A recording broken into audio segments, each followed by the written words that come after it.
La primera vez que escuché el sonido del candado digital cerrándose, pensé que era el fin. No fue un golpe seco ni un portazo de película. Fue ese clic limpio, casi elegante, que hacen las puertas modernas cuando decides que ya no entra nadie más. Me quedé mirando el teléfono con la pantalla aún tibia entre las manos, como si la luz pudiera quemarme la culpa. Afuera, en la calle, la vida seguía con su ruido normal. Un autobús frenando, una moto que pasa, alguien riéndose.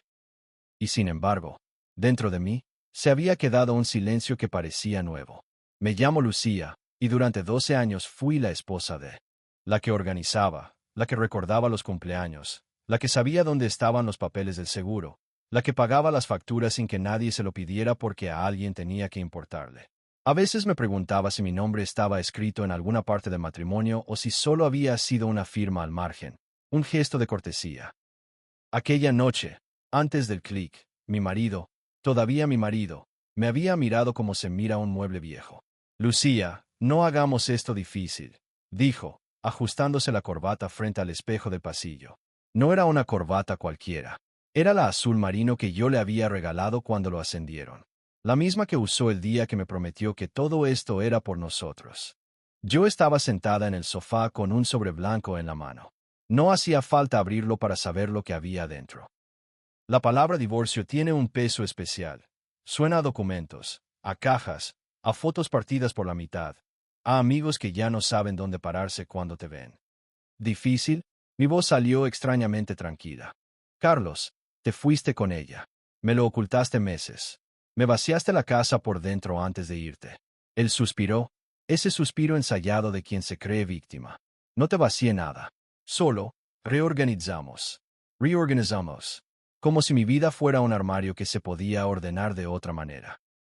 Entonces apareció el nombre de ella, aunque nadie lo pronunciara. La amante, Valeria. 30 y tantos. Sonrisa de anuncio. El tipo de persona que llama a las cosas energía y a los problemas oportunidades. No la odiaba por ser bonita. La odiaba por haber sido parte de una mentira y por seguir sonriendo como si yo fuera un detalle menor. Carlos caminó hacia la puerta. Llevaba su maletín de trabajo, el mismo que yo había limpiado tantas veces del polvo del coche. Antes de salir, se giró. He hablado con mi abogado. Firmas, y listo. Yo me haré cargo de lo que te corresponda. Lo que me corresponda. Como si yo fuera un porcentaje. Se fue sin esperar respuesta. Cuando la puerta se cerró, sentí el impulso absurdo de correr detrás, de agarrarlo del brazo y suplicar que volviéramos al punto exacto en el que todavía éramos algo. Pero algo dentro de mí estaba cansado, un cansancio antiguo, acumulado en cientos de pequeñas renuncias. Me levanté spacio. Me fui a la cocina y abrí el cajón donde guardaba el cuaderno de cuentas. Sí, aún existía. Aunque ya casi todo se hacía por aplicaciones, yo seguía anotando, como si escribir los números me diera la ilusión de control. Allí estaba, claro, la carpeta azul con las contraseñas, la tarjeta del banco a mi nombre y, pegada detrás, un papelito con códigos que yo misma había creado, fechas importantes, iniciales de mis abuelos. Todo para que él no tuviera que pensar en nada de eso. Mi dedo tembló cuando abrí la app del banco. Cuenta conjunta. Años de trabajo compartido, al menos en teoría. Carlos ganaba más. Yo había pausado mi carrera para criar a nuestra hija, Sofía, y luego para cuidar a mi madre cuando enfermó. Siempre había una razón que parecía noble. Siempre había alguien que me necesitaba más que yo a mí misma. Pero las buenas razones no pagan el desprecio. Miré el saldo y recordé. De golpe, una conversación que tuve con Valeria en una cafetería, semanas atrás. Yo no quería ir. Ella insistió. No quiero hacerte daño, Lucía, dijo, removiendo su latte como si mezclara una pócima. Carlos me habló de tu relación. Dijo que ya estaban separados, que era cuestión de tiempo. Mentira, pero ella lo decía con esa voz suave, casi maternal, y por un segundo pensé que tal vez de verdad se lo creyó. No me debes explicaciones, respondí entonces. Solo, cuida lo que estás tomando. Porque él también dijo que me cuidaría. Valeria parpadeó, incomoda. Él es un hombre bueno. Solo estaba atrapado. Atrapado. Otra palabra bonita. Atrapado como el que abre una puerta y se va. Esa noche, sola en la cocina, mi mente se movió en una dirección que me asustó, la de la revancha. La de la humillación necesaria. La de enseñarle, de una vez, que yo no era un mueble. Tenía acceso completo a las finanzas. No porque fuera mi trabajo, sino porque él jamás se interesó. Yo sabía las cuentas, los préstamos, las inversiones pequeñas, los pagos automáticos, los seguros, los impuestos. Sabía dónde estaba cada centavo.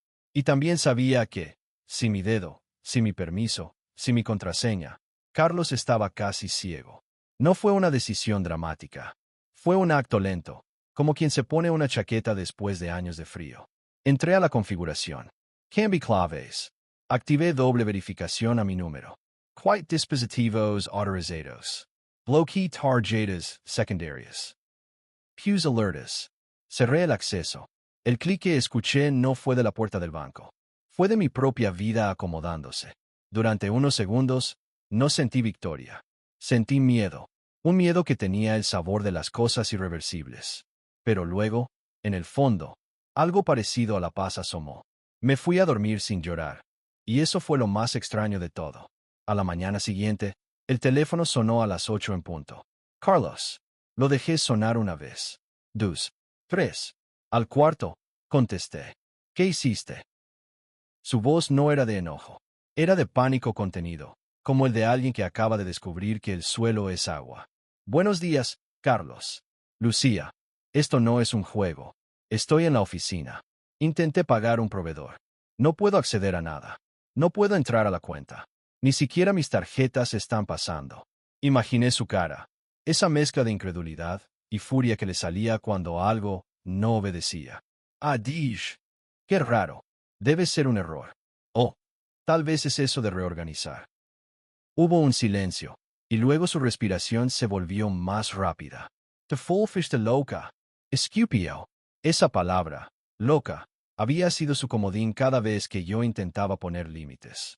Me apoyé en la encimera, mirando mi taza de café como si fuera lo único real. No, Carlos. Me volví conscient. Necesito acceso ya. ¿Para qué? Pregunt. ¿Para pagarle un viaje a Valeria? ¿Para firmar el divorcio con flores sobre la mesa? ¿Para que sigas teniendo todo bajo control mientras yo me quedo con lo que me corresponda? Escuché cómo tragaba saliva. Lucía, no seas así. Tenemos una hija. Esto afecta a Sofía. Ahí estaba, la carta sagrada. La niña. Me dolió, porque era verdad. Pero también era una verdad que él usaba como llave. Precisamente por Sofía, respondí. Todo lo que tiene que ver con ella seguirá cubierto. La colegiatura, sus gastos, su salud. No voy a dañarla para castigarte a ti. Yo no soy tú. Entonces abre el resto. No. Su voz cambió. Se volvió más baja, más peligrosa. Mi abogado. El mío también existe, Carlos. No sabía si era cierto. Aún no lo había llamado. Pero lo iba a hacer. Esto es abuso. Solté una risa corta que me sorprendió. Abuso es lo que hiciste cuando me mentiste mientras yo cuidaba a mi madre en el hospital. Abuso es hacerme creer que yo estaba exagerando cuando sentía que te perdía. Abuso es irte con otra y, aún así, venir por tu ropa como si yo fuera una recepcionista. No dijo nada, pero en ese silencio escuché algo parecido a Sok. Kalk. Esa fue la primera vez que vi, sin verlo, que yo también podía asustarlo. Y al principio, lo confieso, esa idea me calentó el pecho como un vaso de té en invierno. Durante los siguientes días, Carlos me envió mensajes. Algunos suplicantes, otros amenazantes. Valeria también apareció, como si el mundo tuviera un extraño sentido del humor. Lucía, por favor, hablemos. Esto se está saliendo de control. No respondí. Me enfoqué en Sofía. Ella tenía 10 años y una inteligencia que a veces parecía más grande que su cuerpo. Una tarde, al volver de la escuela, dejó la mochila en el suelo y me miró con esos ojos que heredó de mí, grandes y capaces de quedarse quietos como un lago. Mamá, dijo, ¿papá se va a ir para siempre? Sentí que el aire se me iba por las costillas. Me agaché a su altura. Papá y mamá van a vivir en casas diferentes, dije, lo más suavemente que pude. Pero tú siempre vas a tener a los dos. Ella frunció el ceño. Pero tú estás triste. No pude mentirle. Sí, estoy triste. ¿Y papá? La pregunta me golpeó. Porque había momentos en los que yo quería que él sufriera. Y otros en los que me daba pena que fuera tan incapaz de amar bien. Papá también está confundido, dije, eligiendo cada palabra. A veces los adultos se equivocan. Sofía bajó la mirada y jugueteó con la cremallera de su chaqueta. ¿Es por la señora esa? Se me apretó la garganta. Sí, en parte. Ella no lloró. Solo se quedó quieta, como si en su interior estuviera acomodando un rompecabezas demasiado grande. Odio que los adultos se crean dueños de todo, susurró. Mi quid congelada. ¿Qué? En clase vimos un cuento donde el rey pensaba que el río era suyo porque lo veía desde su castillo. Y luego el río se llevó el castillo. La maestra dijo que nadie es dueño de las cosas vivas. No supe qué responder. La abracé con fuerza. Ella olía a lápices y a sol. Aquella noche lloré por primera vez. No por Carlos. Por la pérdida de la inocencia en la mirada de mi hija. Al cuarto día, sonó el timbre. Abrí y ahí estaba Carlos, sin corbata, con la cara descompuesta. Detrás de él, en el coche, vi a Valeria. Eso me arrancó una risa amarga. ¿Viniste con tu refuerzo? Pregunté, sin abrir del todo. Carlos abrió la boca, pero Valeria se adelantó. Se acercó hasta donde la puerta lo permitía. Tenía los ojos enrojecidos. Lucía, por favor. Esto no es solo por Carlos. Hay cosas. Su voz temblaba. Yo no esperaba eso. Valeria siempre había sido la que sonríe. La que cree que todo se arregla con palabras bonitas. ¿Qué cosas? Pregunté, más por curiosidad que por compasión. Carlos habló rápido, como si quisiera controlar la escena. Lucía, abre la cuenta. No puedo mover dinero. Tengo una emergencia. ¿Una emergencia? Crucé los brazos. ¿Qué tipo de emergencia? Valeria cerró los ojos, como quien se prepara para caer. Mi madre, dijo. Está en el hospital. Necesitan pagar un procedimiento hoy. Carlos permitió ayudarme. Mi primera reacción fue un destello de satisfacción fea. Ahora sí importa el dinero. Pero inmediatamente llegó otra. El recuerdo de mi propia madre, con tubos, con la piel transparente, con esa dignidad silenciosa que solo tienen los enfermos graves. Valeria. De repente ya no era la amante. Era una hija asustada. Y me odié por sentir humanidad hacia ella.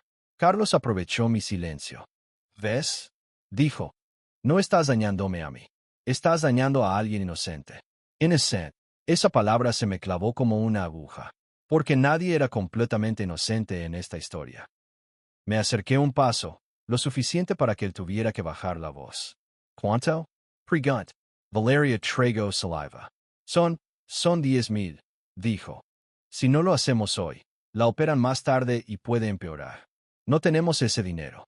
Carlos se enderezó, como si 10,000 fuera una cifra ridícula para alguien como él. La cuenta conjunta tiene más que eso. Solo necesito acceso. Yo miré a Carlos. Y entonces vi algo que no había visto antes. Su miedo no era solo por Valeria. Era miedo de no tener el control. Miedo de estar expuesto. Miedo de depender de mí. Ese miedo era nuevo para él. Entren, dije, sin saber del todo por qué. Carlos parpadeó. Valeria también. Los hice pasar a la sala. Sofía estaba en su habitación, y le mandé un mensaje rápido para que se quedara allí. No quería que viera este teatro. Valeria se sentó en el borde del sofá como si no mereciera ocuparlo. Carlos caminaba de un lado a otro. Lucía, empezó él. Esto no es personal. Todo es personal. Carlos, lo interrumpí. Solo que tú te haces el desentendido. Abrí mi portátil. Entré a la banca en línea. Carlos se inclinó hacia mí. Gracias, dijo, y por primera vez en día su voz sonó casi humilde. Levanté una mano. No lo hago por ti. Valeria alzó la mirada, con los ojos brillantes. Lucía, yo. No digas nada todavía, dije. Dame los datos del hospital. Valeria sacó un papel arrugado de su bolso. Manos temblorosas. Mi dictó. Yo hice la transferencia directamente al hospital. No Carlos. No Valeria. Al hospital. El botón de confirmar se quedó en la pantalla, esperando mi decisión. Y en ese segundo, un pensamiento me atravesó. Podrías dejar que aprendan. Podrías decir no. Podrías cobrarles tu dolor. Mis dedos se quedaron suspendidos. Carlos me miró fijo. Lucía, por favor. Vi su garganta moverse. No era orgullo. Era súplica. Entonces vi, en mi mente, a mi madre en la cama del hospital, diciéndome con voz baja, no permitas que el dolor te convierta en alguien que no reconoces. A pre-confirmer. La transferencia se realizó. Valeria se llevó una mano a la boca y sollozó, sin sonido. Carlos exhaló como si hubiera estado conteniendo el aire durante años. Gracias, repitió él. Yo cerré el portátil con calma. Ahora escúchame bien, dije. No confundas esto con debilidad. No te estoy devolviendo el control. Solo estoy evitando que una mujer sufra por culpa de tu irresponsabilidad y por mis heridas. Carlos frunció el ceño. ¿Mi irresponsabilidad? Sí, mi voz se endureció. Porque si eras tan libre, ¿por qué no tenías tus propias cuentas claras? ¿Por qué prometer dinero que no podías mover sin mí? Valeria miró a Carlos, confundida. Carlos, ¿cómo que no podías? Carlos se quedó quieto. Por primera vez, su máscara se resquebrajó. Yo, siempre lo manejó Lucía, murmuró. Valeria lo miró como si acabara de descubrir que el hombre que admiraba era, en el fondo, un niño grande. ¿Tú no? Susurró. Ni siquiera. Carlos apretó la mandíbula. No es el momento. Pero sí lo era. Porque la verdad siempre elige su propio momento. Mi levant. Ahora, Carlos, te vas, dije. Y tú también, Valeria. Yo ya hice lo que mi conciencia me permite. El resto lo arreglan ustedes. Valeria se puso de pie con torpeza. Lucía, no sé cómo agradecerte. La miré.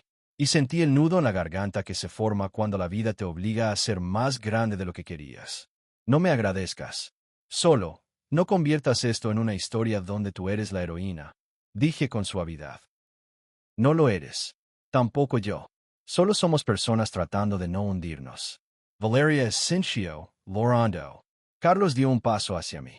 Podemos hablar, dijo. De verdad. ¿Puedo? No, lo corté. Ya hablamos durante años y tú no escuchaste. Se fueron. Y cuando la puerta se cerró, ese mismo clic sonó otra vez. Pero esta vez no me pareció el fin. Me pareció un límite firme. Esa noche, Carlos no solo se llevó su maletín, se llevó algo más. La idea de que yo siempre estaría disponible para sostener sus decisiones. Sin embargo, la vida no se conforma con un solo golpe. Le gusta dar vueltas. 2 días después, recibí una llamada del banco. Alguien había intentado acceder repetidamente a la cuenta desde un dispositivo desconocido. Bloquearon la entrada por seguridad. Mi quid fría. No era Carlos. Al menos, no parecía. Cuando revisé las notificaciones, vi movimientos raros en una cuenta secundaria que yo no solía usar. Pequeñas transferencias. Montos que, por separados, parecían inofensivos. Pero juntos formaban un patrón. Alguien estaba drenando, gota a gota. Sentí la sangre subir a mi cabeza. Busqué los registros. Directiones IP. Horarios. Todo se veía técnico, ajeno. Y entonces recordé algo que Carlos dijo una vez, riéndose. Valeria conoce a gente del mundo digital. Ella entiende esas cosas. Se me revolvió el estómago. No quería creerlo. Porque yo había transferido dinero para la madre de Valeria. Porque yo había elegido ser humana. Pero la humanidad no siempre es correspondida. Respire Hondo. Llamé a mi amiga Ana, que trabajaba en ciberseguridad. Lucía, dijo Ana al contestar. ¿Todo bien? No, respondí. Creo que alguien está entrando a mis cuentas. Necesito ayuda. Hoy. Ana no hizo preguntas innecesarias. Nunca lo hacía. Me dijo qué información reunir, qué capturas tomar. Me explicó cómo poner una alerta de fraude, cómo congelar temporalmente movimientos, cómo levantar un reporte. Mientras trabajábamos, una parte de mí quería llamar a Carlos y gritarle. Otra quería llamar a Valeria y preguntarle si su agradecimiento había durado menos que una notificación. Pero hice algo que no era típico en mí. Esperé. A las horas, Ana me devolvió una llamada. Lucía, dijo, y su tono era serio. Mira, no puedo afirmarlo con 100% sin un informe oficial, pero los intentos vienen de un dispositivo registrado a nombre de Valeria M. Sentí que se me aflojaban las manos. No era una sospecha, era un golpe directo. Me quedé sentada en la cama, mirando la pared como si estuviera viendo una película ajena. Me dolió el pecho, pero de una forma distinta a la traición de Carlos. Esto era más sucio, porque incluía mi gesto de compasión. Mi levant. Fui al espejo del baño. Me miré a los ojos. Y vi una mujer que ya no podía permitirse ingenuidad. Esa misma tarde, fui a ver a un abogado. No un quizás. No un más adelante. Fui. El abogado, un hombre de cabello gris con mirada clara, escuchó todo sin interrumpir, tomando notas. Lo que usted ha hecho, al bloquear accesos a una cuenta conjunta, puede ser delicado si no hay medidas legales previas, dijo al final. Pero también entiendo el contexto. Necesitamos protegerla y proteger los activos. Y si hay fraude, eso cambia todo. Esseni, no quiero destruirlo, dije, sorprendida de escuchar esas palabras salir de mí. Solo quiero que deje de destruirme. El abogado me miró con una seriedad que no era juicio, sino respeto. Entonces haremos esto de manera correcta. Presentamos una denuncia por intento de acceso no autorizado. Pedimos medidas cautelares. Reunimos evidencias. Y entonces, algo inesperado, la madre de Valeria me llamó. No sabía cómo tenía mi número. Tal vez por el hospital. Tal vez por Carlos. Tal vez por alguna parte oscura de esa red de gente del mundo digital. Atendí, con el corazón golpeando. ¿Lucia? Dijo una voz débil, gastada. Soy Marta, la mamá de Valeria. Su voz tenía el tono de las personas que han visto demasiado. Sí, respondí, tensa. Hubo una pausa larga. Se escuchaba el pitido suave de una máquina hospitalaria. Me dijeron que usted pagó mi procedimiento, dijo con dificultad. Yo no sabía. No sabía nada de usted, de su vida. Trade saliva. Fue una decisión mía. Marta respiró como si cada aire fuera una escalera. No sé qué hizo mi hija para meterse en su historia, pero yo la conozco. Y sé que cuando está asustada, puede volverse desesperada. Mi garganta se cerró, porque esa frase era una confesión disfrazada de cuidado. ¿Por qué me llama? Pregunté, con la voz apenas firme. Marta soltó un suspiro, y me pareció escuchar vergüenza. Porque me enteré, por una enfermera, por un papel, que el dinero vino recto de usted. Y vi a mi hija salir del cuarto llorando, pero no por mí. Llorando como quien teme perder algo más. Y la escuché decirle a Carlos que era mejor sacar lo que pudieran antes de que usted los dejara sin nada. El mundo se inclinó. Me sostuve del lavabo. ¿Qué? Mi voz fue un hilo. Lucia, Marta Carraspio. Yo no le pido perdón por ella. Ella tendrá que vivir con lo que hizo. Pero le llamo para decirle que tenga cuidado. Y para decirle, gracias. No por el dinero. Por no haber dejado que yo pagara por pecados ajenos. Me ardieron los ojos. Señora Marta, no diga nada, me interrumpió con suavidad. Solo, no permita que la bondad se le muera. Porque cuando se muere, la vida se vuelve muy fría. La llamada terminó. Me quedé con el teléfono en la mano, temblando. Ahí estaba el giro que no había planeado. La madre del amante, enferma, advirtiéndome del amante. La vida tenía un humor cruel, pero también extrañas oportunidades de humanidad. Esa noche, Carlos apareció de nuevo. Esta vez solo. Tocó el timbre como quien llega a una casa que ya no le pertenece. Abrí la puerta sin invitarlo a entrar. Él tenía los ojos hundidos. No era el hombre seguro de sí mismo que se fue con corbata azul. Lucía, dijo. Necesito hablar contigo. Habla. Traigo saliva. Valeria hizo algo. Lo miré, esperando. Intentó entrar a la cuenta. Me dijo que solo quería asegurarse de que yo pudiera pagar cosas. Pero luego vi que estaba transfiriendo dinero. No sabía que era así. Yo no lo autoricé.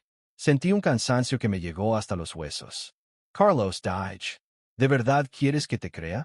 ¿Que tú, el hombre que me mintió durante meses, ahora me dice que no sabía? Él bajó la mirada. Y entonces, de forma inesperada, se le quebró la voz. Estoy hundido, Lucía. Esa frase era tan honesta que me golpeó en un lugar extraño. Creí que era libre, continuó. Creí que me iba porque merecía ser feliz. Y ahora todo es un desastre. La madre de Valeria está enferma. Valeria está diferente. Yo estoy metido en problemas en el trabajo porque no pude pagar a tiempo. Y Sofía no me mira igual. Me mira como si yo fuera un extraño. Apreté los labios. Porque eso también era real. ¿Qué quieres de mí? Prigant. Carlos levantó los ojos. Estaban húmedos. Quiero que dejes de odiarme. Se me escapó una risa triste. Carlos, no te odio. A veces quisiera, pero lo que siento es duelo y decepción y una rabia que me enseñó cosas. Él asintió lentamente. Lo merezco. Nos quedamos un segundo en silencio. El frío del pasillo entraba por la rendija de la puerta.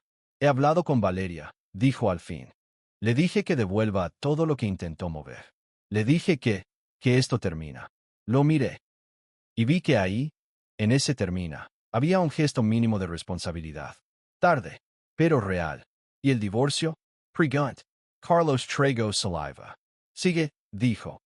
No puedo deshacer lo que hice. Pero no quiero pelearte todo. No quiero destruirte. Y se le rompió la voz otra vez. No quiero que Sofía piense que su padre es un monstruo. La palabra monstruo me golpeó. Porque yo también había pensado eso alguna vez. En la madrugada, cuando la traición se siente como una mano sobre el pecho. Pero Carlos no era un monstruo. Era un hombre egoísta. Un hombre cobarde. Un hombre que confundió deseo con libertad. Y yo estaba frente a una elección. Seguir viéndolo como enemigo absoluto, o verlo como humano. Aún así, mantenerme firme. Carlos Deitch, no voy a ser tu enemiga, pero tampoco voy a ser tu salvavidas.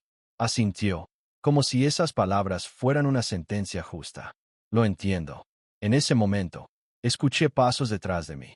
Sofía apareció en el pasillo, descalza, con el pelo revuelto. Papá, dijo, y su voz era pequeña. Carlos se giró con un impulso de esperanza. Hola, mi amor. Sofía lo miró como si estuviera midiendo el tamaño de un dolor. ¿Te vas a ir otra vez? Preguntó. Carlos se agachó. Sus manos temblaban un poco. Me voy a mi casa, sí, dijo. Pero voy a venir a verte. Siempre. Y voy a estar mejor. Lo prometo. Sofía frunció el ceño, igual que yo cuando no estoy convencida. No prometas si no sabes cumplir. Esa frase fue un golpe limpio. Y vi cómo Carlos se quedaba quieto, como si su hija acabara de darle la lección que yo llevaba años intentando. Tienes razón, dijo él. Entonces no prometo. Solo te digo que voy a intentarlo todos los días. Y si fallo, te lo diré. Sin mentiras. Sofía lo observó. Y luego, de forma inesperada, dio un paso y lo abrazó. Rápido, como quien toca una herida con cuidado. Está bien, susurró. Pero no le hagas más daño a mamá. Carlos cerró los ojos. Se le cayó una lágrima. La limpió rápido, avergonzado. No, dijo. No más. Se fue poco después. No como vencedor, no como víctima. Se fue como alguien que por fin entiende que las decisiones tienen precio. Los días siguientes fueron un torbellino de papeles, llamadas, reuniones. Valeria devolvió parte del dinero. El resto quedó en disputa legal. Su madre, Marta, me envió un mensaje corto desde el hospital. Sigo viva. Gracias. No supe qué responder. Solo la leí varias veces, como quien guarda una pequeña piedra cálida en el bolsillo. Y entonces llegó el día de la firma. En la notaría, Carlos se sentó frente a mí. No estaba Valeria. No había sonrisas de anuncio. Solo dos personas cansadas.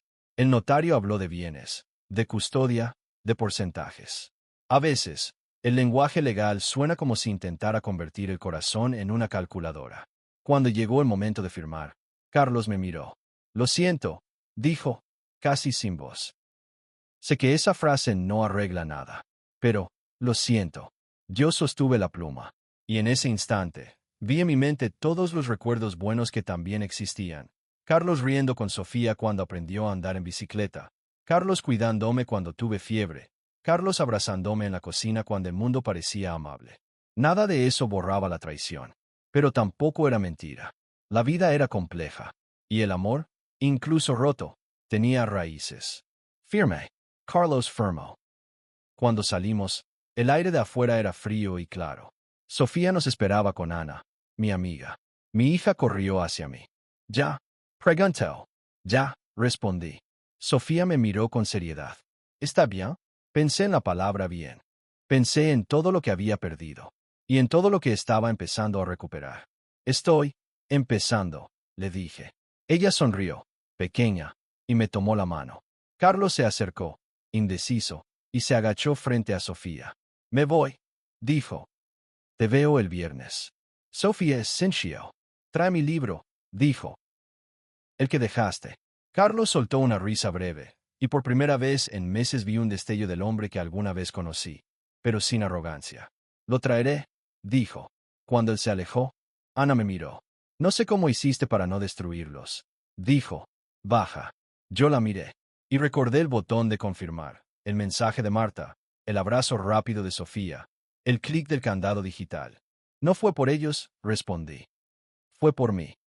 Porque si me convertía en alguien que solo sabe castigar, entonces ellos me habrían quitado más que un matrimonio. Me habrían quitado mi alma. Ana apretó mi hombro.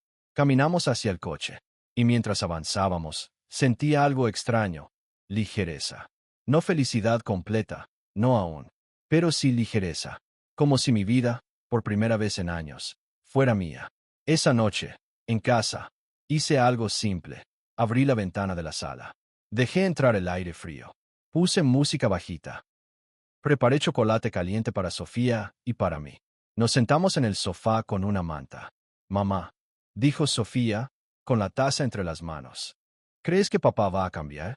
Miré el vapor subir, desaparecer. No lo sé, respondí con honestidad. Pero creo que puede aprender. Sofía bebió un sorbo y me miró. ¿Y tú? ¿Tú cambiaste? Sonreí, porque mi hija siempre hacía preguntas que parecían demasiado grandes para su edad. Sí, dije. Aprendí que ser buena no significa dejar que te rompan. Y que poner límites también puede ser un acto de amor. Sofía se quedó pensando. Entonces, cuando cerraste lo del dinero, ¿era un límite? Me sorprendí. Ella lo sabía. Claro que lo sabía. Los niños ven más de lo que creemos. Seni. Sí, fue un límite. ¿Y cuándo ayudaste a la mamá de Valeria? Preguntó. ¿Eso qué fue? Me quedé en silencio un momento, buscando la palabra correcta. Eso fue. Elegir quién quiero ser, incluso cuando estoy herida. Sofía apoyó la cabeza en mi hombro. Me gusta esa versión de ti, susurró. Cerré los ojos y la abracé. Y en ese abrazo entendí el verdadero giro de toda esta historia. Yo no cerré el acceso a las finanzas para vengarme. Lo cerré para abrir algo más importante, mi dignidad, mi capacidad de decidir, mi futuro. Porque el dinero puede ser un arma, pero también puede ser un espejo. Te muestra quién cree que tiene poder y quién realmente lo tiene. Carlos quedó en shock aquel día. Sí, no porque le faltara dinero, sino porque descubrió que la mujer que él creía segura, predecible, siempre disponible, había despertado. Y yo también quedé en shock, pero por otra razón. Descubrí que la fortaleza no siempre grita. A veces solo hace clic, cierra una puerta, y luego elige, con el corazón temblando, no dejar que el odio se siente a vivir contigo. La vida siguió, con días buenos y días duros, con audiencias legales y cuadernos escolares, con silencios en la mesa que antes se llenaban con la presencia de un hombre que ya no estaba. Pero poco a poco, mi casa volvió a sentir calor. Y un día, sin aviso, recibí una carta. No era del banco, no era del abogado, era de Marta, la madre de Valeria, escrita con letra temblorosa. Decía: Lucía, no sé cómo agradecerle haber sido humana cuando yo no era nadie para usted. Mi hija está pagando sus errores. Su vida también. Pero usted me recordó que incluso en las historias rotas, alguien puede elegir la bondad. Ojalá su hija crezca sabiendo que los límites no son crueldad, y que la compasión no es debilidad. Lloré al leerla, no por nostalgia, por alivio, porque al final, de eso se trata, no de ganar, no de humillar, no de demostrar. Se trata de no perderte a ti misma en el proceso. Y si alguien que escucha esta historia está ahora mismo con el corazón hecho trizas, pensando en venganza como única medicina, quiero decirle algo que aprendí a fuerza de golpes. Cierra puertas cuando sea necesario. Protege lo que es tuyo. Pon límites firmes. No te disculpes por hacerlo. Pero cuando tengas la oportunidad de ser humano sin traicionarte, elige la humanidad. No porque los demás lo merezcan, sino porque tú mereces seguir reconociéndote en el espejo. Porque la verdadera victoria no es ver al otro en shock. La verdadera victoria es verte a ti, de pie, con lágrimas en los ojos, y aún así, con el corazón intacto.